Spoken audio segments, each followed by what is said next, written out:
Hello students, this is Dr. Tariq Hussain Sheikh. Good evening. We are here to learn about the HTTP.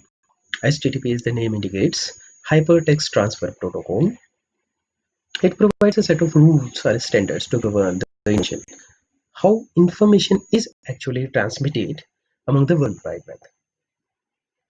Computers on the World Wide Web and the Hypertext Transfer Protocol to talk with each other. That means here is the diagrams. Web browsers and the web servers are talking with each other while making use of hypertext transfer protocol.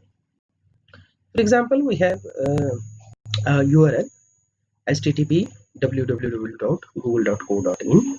The first part of an address, that is URL of a site on the internet, signifying a document written in hypertext markup languages. It is a client-server protocol by which two machines communicates using reliable connection-oriented transport services such as TCP. That means HTTP interact with another protocol that is to be called as transmission control protocol, which provide a reliable communications. It is a client-server protocol. That means HTTP resides both in the client machine as well as the server machines.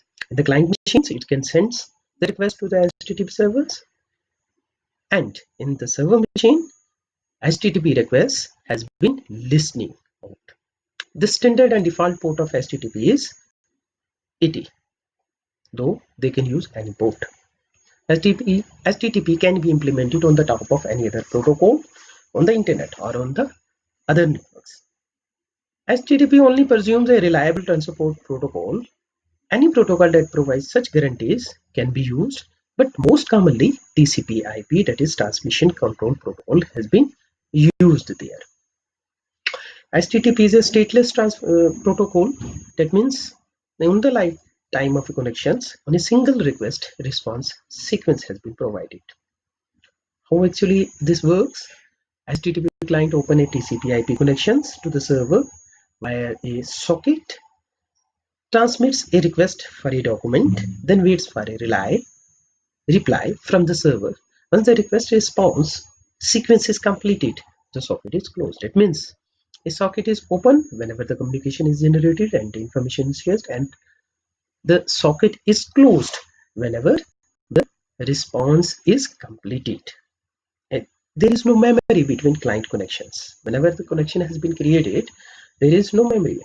That means how the information has been sent and how the information has been tabulated, and there is no need of the memory in the case of HTTP protocol. The pure HTTP server implementation treats every request as if it was brand new. HTTP pages are stored on your computer and internet caches. The pages load faster, but they are stored on the system data you potentially don't have control. It means the pages are stored in the caches, but we haven't any type of a control inside it.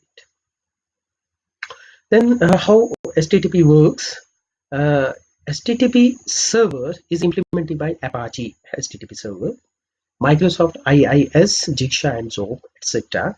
Each client server transaction, whether a request has been provided or a response has been given out, can be consist of three main parts. One is a response or a request line, header information, the body. Then what are the advantages of HTTP? HTTP is platform independent. No runtime support required to run properly.